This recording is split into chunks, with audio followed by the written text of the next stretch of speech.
Hello, everyone, and welcome to Divide and Conquer. We're named as such because of our intent. What is our intent? We are a group of sport and performance psychology consultants here at Fort Polk, Louisiana, and we are also contractors. And we fall under the Army Resilience Directorate, which you can find on Facebook and Twitter at Army Resilience. Each episode, we pose a question or issue related to resilience and or performance enhancement that we as a group will conquer through our individual answers, and you'll find out quickly our perspectives and stances are often divided. We hope you enjoy our takes on today's question, which is, who would you rather have on your squad? Someone who is underconfident or overconfident? So just to go around the table, just to introduce everyone, start with myself. My name's Diego, and then to my left we have Eric. And then to my immediate right, we have Coach Jess. Coach Jess! I need to make sure that's correct. Got my clipboard in front of me.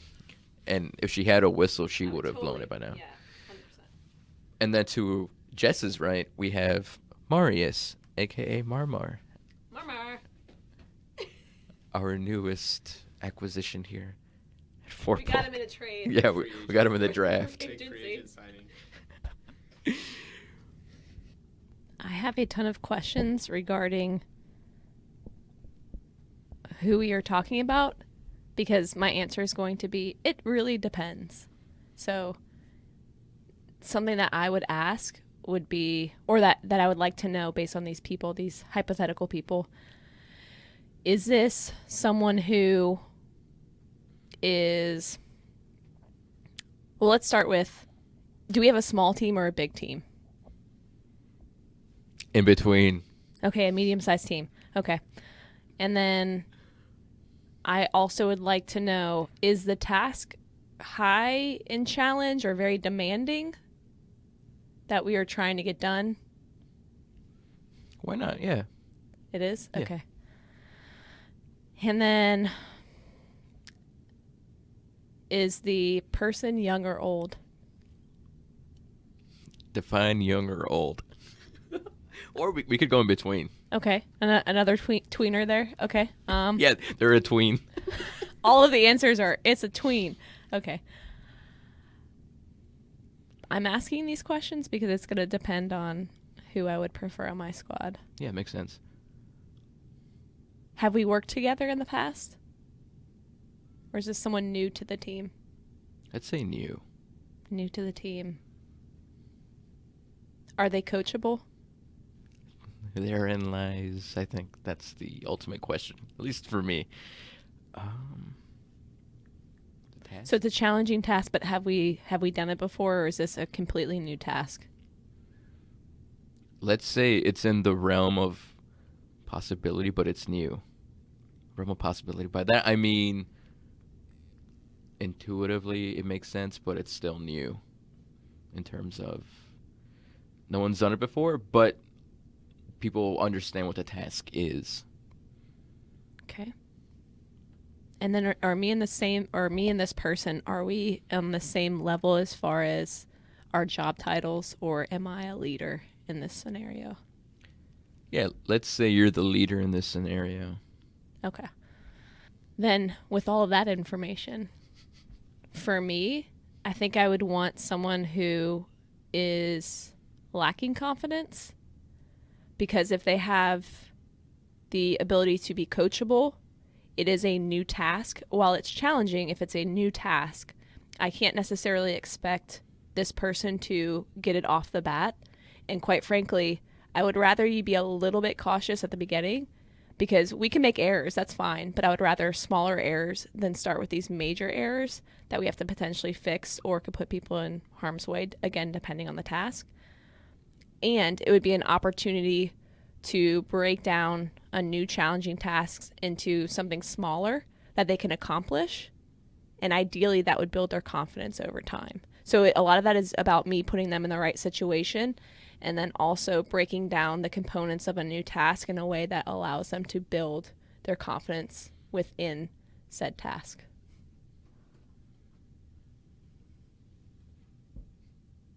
I mean, all that makes sense to me, and that's, know it's called divide and conquer. But that's my inclination was even before you asked all those questions. I feel like my assumption is that if someone's underconfident, they are inherently more coachable than someone who is overconfident. And I feel like that heavily sways my opinion as to who I'd rather have on my squad. However, it's not going to be all perfect, sunny, and roses with someone who is underconfident. But I feel like there is, to me, it seems there's a bit more improvement that's much more possible to attain with someone who is more underconfident rather than overconfident and arrogant or cocky or whatever entails being overconfident. Then a follow-up question to what you just said. Would that mean, do you believe that someone gets to be overconfident or arrogant or cocky because they are in fact not coachable? And so therefore they get to this level that's beyond potentially where they should be? So because maybe they weren't kept in check, if you will, that sounds terrible, but kept in check in a way that then that led to them becoming more and more confident to the point where they became overconfident and their skills don't actually match where their confidence is in themselves. I think that's entirely possible. I think this is very easy for me to say from an outside perspective because, like, I feel like for the most part, I've never been a hugely overly confident person. So it seems to me like someone's experiences throughout their life would lead them to be an overly confident person. So maybe it is that they didn't have people to keep them in check, so to speak, or give them a more realistic idea of their capabilities and ability level, which then couple that with maybe they've had some pretty good successes at some level. You tie those two things together along with, an infinite number of other factors, and I feel like you get the perfect recipe for someone to have an overly confident mental picture of themselves. And whether or not that's accurate is probably less accurate as to what their actual ability level is. But I think it's really hard to say why someone is overly confident, because I feel like you can look at a bunch of super famous and successful athletes and feel like some of them are labeled, even by myself, as overly confident, arrogant, cocky, whatever. But a lot of the time, or I don't want to say a lot of the time, there are instances of athletes who are very successful and have, quote unquote, earned the right to be cocky or arrogant.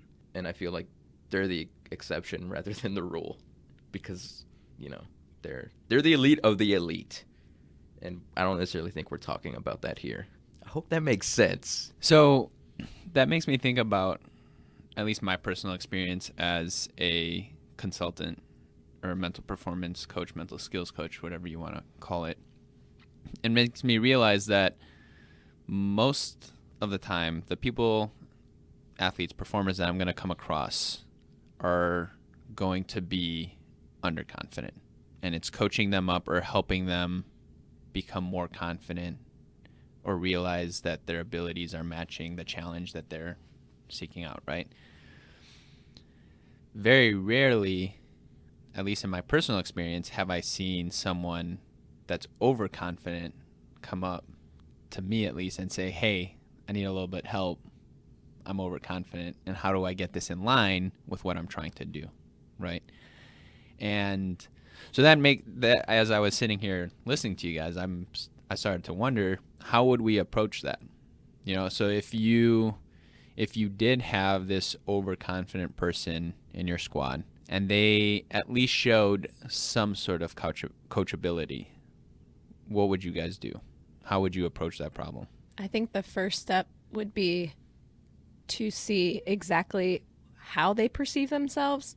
So if we're going to measure a particular activity, task, challenge, whatever it is, I need to know where you actually believe your skills to be, and then have you run through that.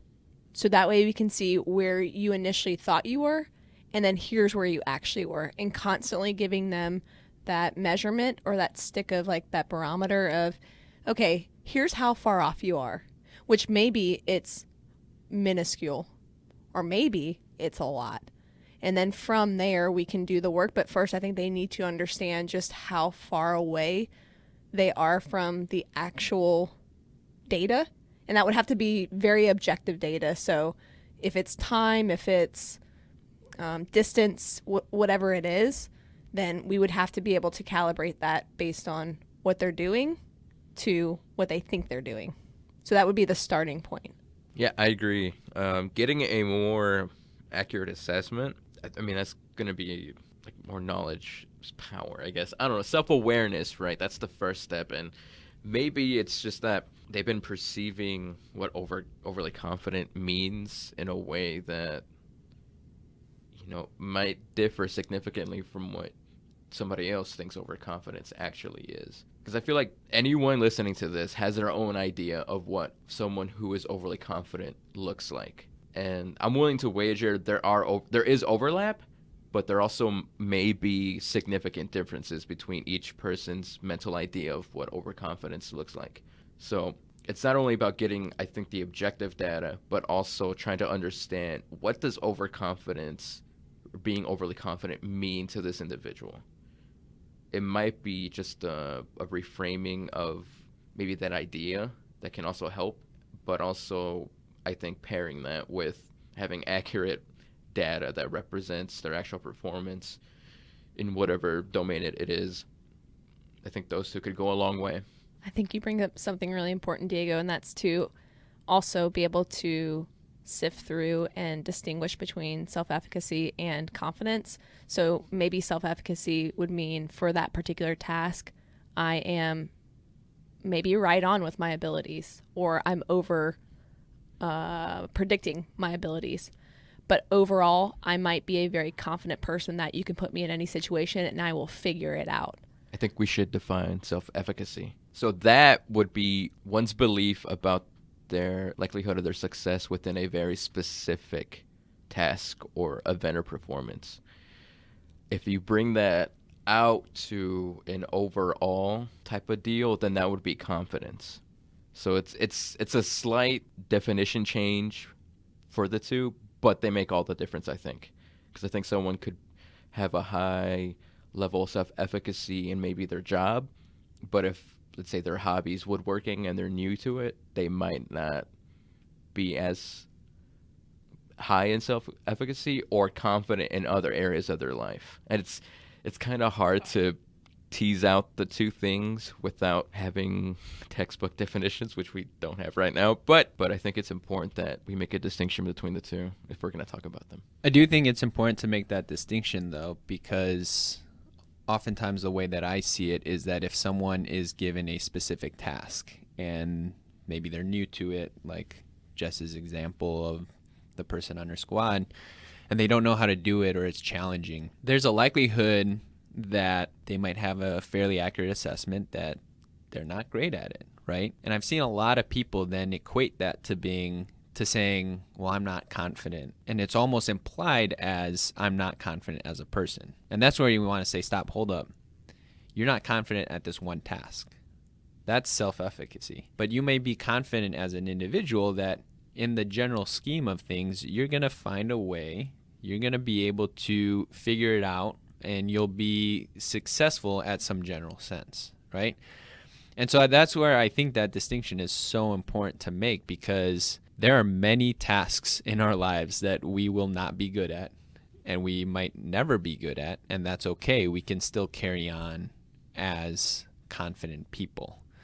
And I think another point to coming up with clear definitions or knowing exactly what we mean is I find that a lot of people that may feel like they're underconfident, they're so scared of being overconfident that it might keep them in an underconfident area.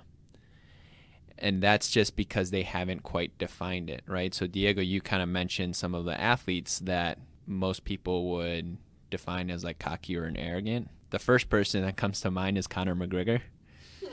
at a time when he was in his prime. And I just remember watching, like, you listen to him speak, and it's just natural to think this guy is just so cocky, he's so arrogant. But I remember watching a stretch where he, like, actually would call the round and how he would finish these people. He'd say knockout first round, and then he would do it. He would say first minute or so, and then he would do it. And to me, that's just a very dialed in confidence. He knows where his ability is. He knows his opponent. He knows the challenges that he'll face, and he matches them exactly. And so when you go off of that, to me, it's not arrogance. It is confidence. It's backing up the things that he says. But I think for most people, they're afraid of getting into that overconfident area, and it keeps them somewhere lower. And that's the reason why I would choose an underconfident person, because I think there's more to work with, in a sense of there's more tangible steps to showing them how they can get to that accurate confidence level. Whereas I agree with Jess, with an overconfident person, they have to be willing to put themselves in situations where experience will show them the truth. And for a lot of people, they're not willing to do that, right? And so then they're not coachable, they're not willing. And so they'll never truly get that feedback that shows, hey, I am not where I think I am or I should be. Thank you for clearing up the definitions with, like, I think pretty good examples. So, just sitting here listening to you guys, we heard a lot of descriptors of how does confidence play a role in individuals, potential and development. But it's getting back to the question of who would you rather have on your squad, right? So how does our own core beliefs and core values play into us deciding who do we want on our squad? Because does our beliefs think that, oh, this guy's too cocky and too arrogant, I don't want him on my team? But why, though? You haven't really asked yourself. You haven't looked within yourself to see, what is it? Is it just you don't like someone's personality because they're arrogant and cocky? Because at the end of the day, like, if we're just trying to get a job done to complete a task, like, I would want someone who's kind of cocky and arrogant, who's someone's self-accountable. You don't have to, make sure that he's doing his role because he's confident and cocky. Like, he's going to be there and show up. Whereas someone who isn't confident, he might be too scared to try something out or take those risks. So again, like, I just want to hear what you guys think about how do your own core beliefs and values play a role in deciding, do you want someone who is overly confident or underconfident? That's a really good point. I think for me personally, if I am choosing or I have a choice in who I want to work with, whether we call it coachability or just willingness to learn or willingness to kind of engage in the work, that's the first thing that I'm going to look for. And typically, and this could be my core beliefs kind of speaking out, but typically it's people that are going to be on the side of very overconfident, in my experience, have not shown that willingness to do that. And so I think that's where I'm coming from. But I do think you bring up a good point of there are risks to both, right? So if someone is underconfident, they might make a mistake just by not acting, right? Not jumping in somewhere. But at the same time, someone who is overconfident could also make a mistake because they're overeager or over their head. And that is a tough situation where I don't think the answers are as clear cut. And I think that's also why we at first heard Jess ask so many questions, because it truly does depend on a situation. Are you in a situation where you are willing to tolerate the risk of someone maybe overstepping what they're capable of? Because I'm sure there are situations where that would be better than someone not taking action. But then there are also a lot of situations where maybe someone a little bit more cautious, someone that might not jump in right away, those mistakes would be less damaging and easier to work with. So I think it's always good to remind that in these hypothetical scenarios, it's the typical answer usually is it depends. But it's good to bring up these points because I think it can highlight why the answer so often is it depends. Yeah, it seems to me in almost every situation it's easy from right off the bat to say, oh, that's a clear-cut answer. But when you start digging into it, you realize most, if not everything, is not black or white. It's all gray. And speaking to Eric's question, I think I mentioned earlier that one of my assumptions, which could also be a part of my core beliefs or core values, is that someone who's overconfident, yeah, is probably going to be similar to what Marius said. It's probably going to be much less coachable, and less willing to listen to what somebody else has to say and continue doing what they're already doing. Granted, it's a shortcut that I take, and now that I realize it, is I can think about it a bit more deeply and see if it needs readjusting. But, I mean, it's just something that comes along with being human, right? I mean, we tend to take shortcuts in our thinking, and, typically it gets us far to a certain point, but it may not always get you across the finish line. But, I mean, I've gotten this far in terms of my life with taking all these kinds of shortcuts, and I think people don't realize that they either do or for whatever reason, or they're just completely unaware that this is a thing that our brains tend to do to sort of speed our lives along, keep everything going. With that said, I know it's kind of a cop-out to say it depends, but in reality, almost everything probably should be.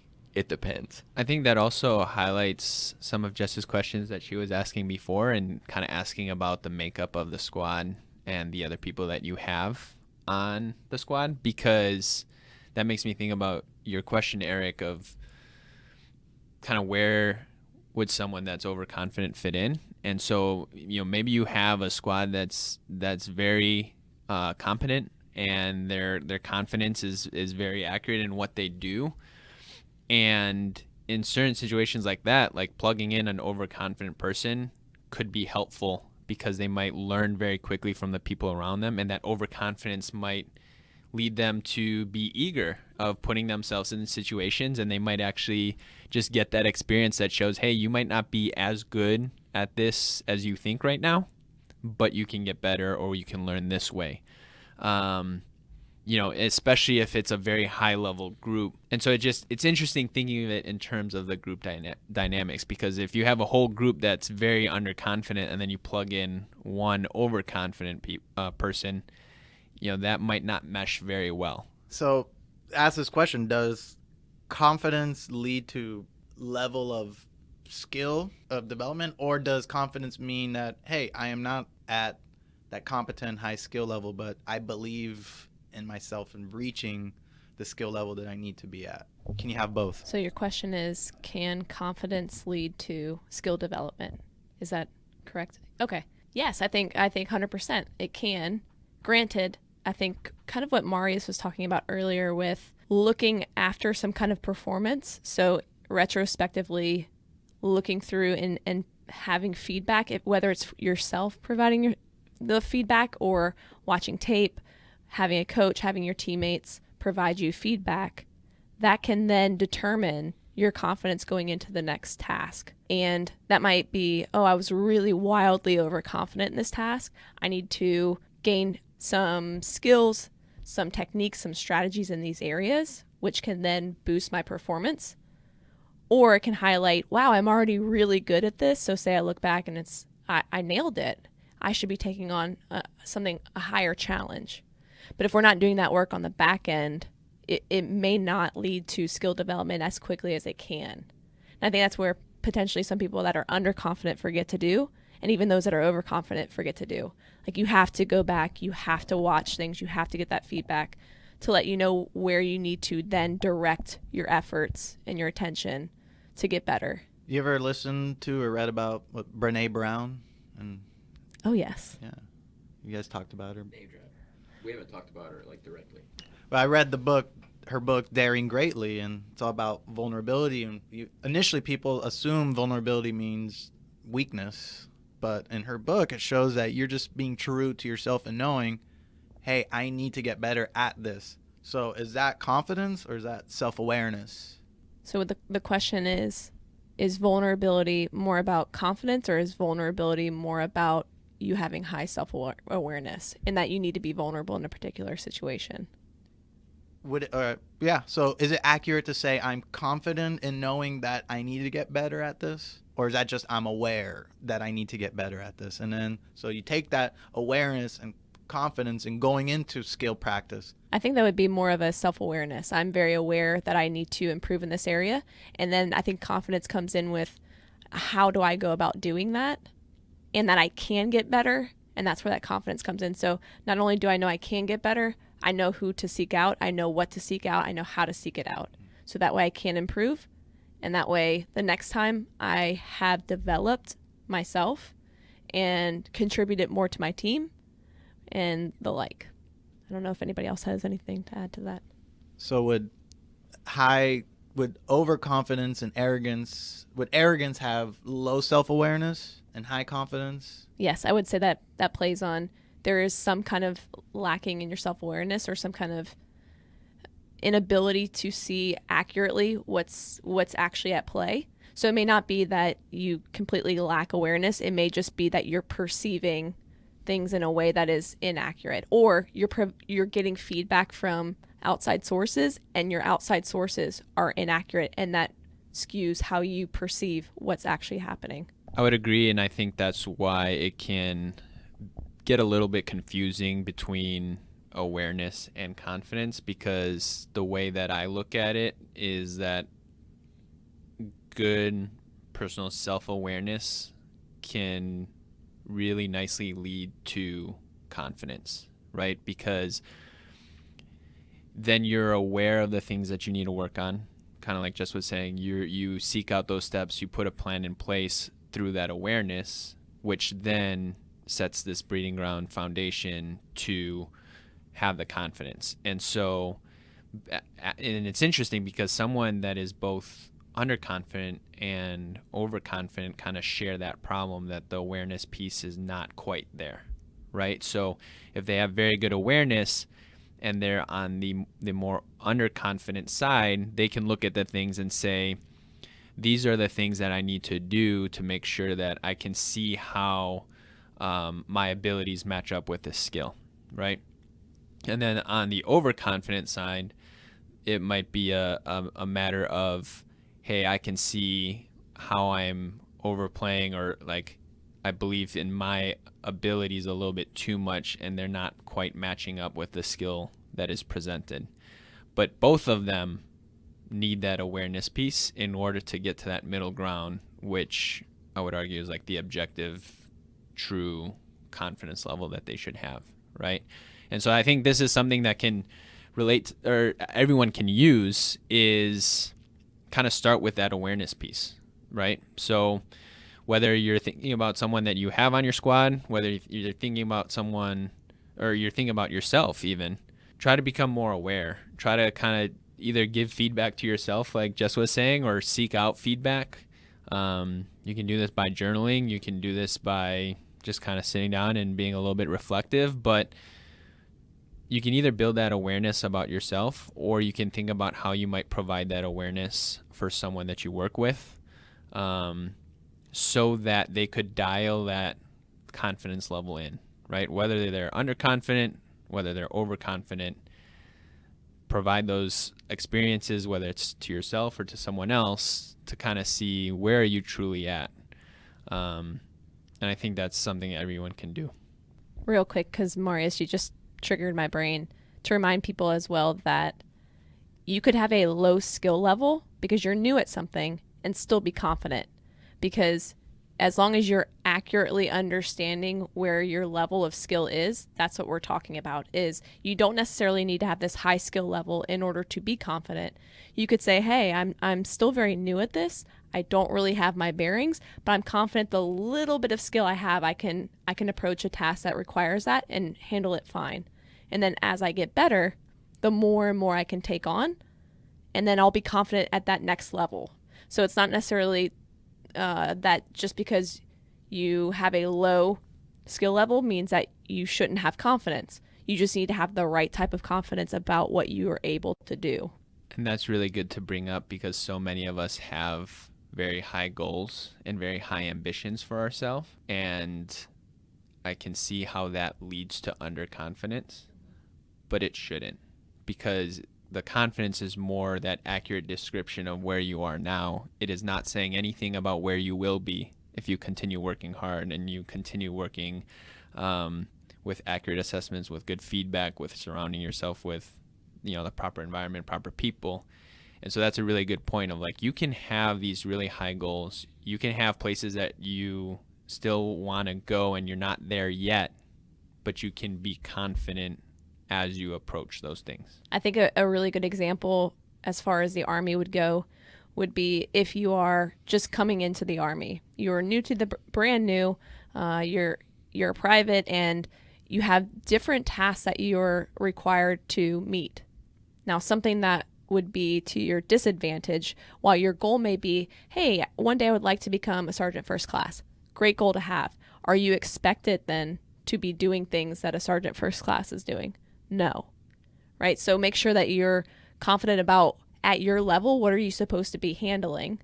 And then also, how can I prepare for the next level? What can I be doing to where I'm preparing myself to move into a private first class or a specialist, to where I am doing what I need to do, and also I'm confident I can get there, and I'm seeking out the resources so that way I can move up, but I'm not holding myself to the standard of what a sergeant first class is doing. They have years of practice, they have years of feedback, they have years of growth and development that you do not have. And so to require the right amount of confidence for your level, I think is important to keep that in check, and also to be mindful of those differences amongst levels.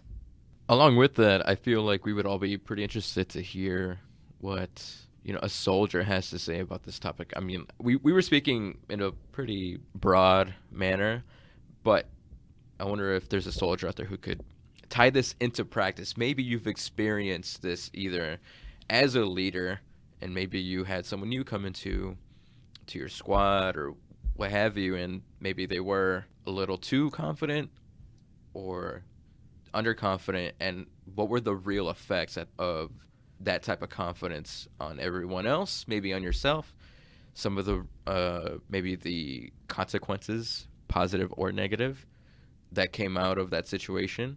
And maybe you can speak a little bit more to maybe help someone else out there who might find themselves in a similar situation. Or if you were the person who was a bit overconfident or underconfident, was there a situation that happened that led you to believe, am I phrasing that right? Led you to that overconfidence or underconfidence? Or if there was a moment also that helped you change, be a bit more accurate with your own assessment of your own abilities? I mean, I'd definitely be interested to hear anyone's thoughts about that.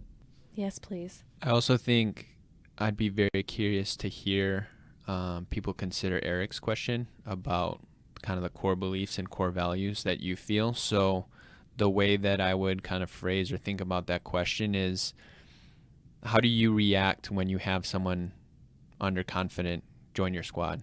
Or how do you react when you have someone overconfident join your squad? And just kind of examine that reaction and think about maybe why you're reacting that way. Is it because something that you believe? Is it because of your experience? Is it something that you value? And I think just sitting and reflecting on your initial reaction to that scenario, even if it's hypothetical, can help you learn a little bit more about yourself and kind of build that awareness. And then from there, it can actually help your own personal journey of, if you do come across someone overconfident, you might be able to react in a better way.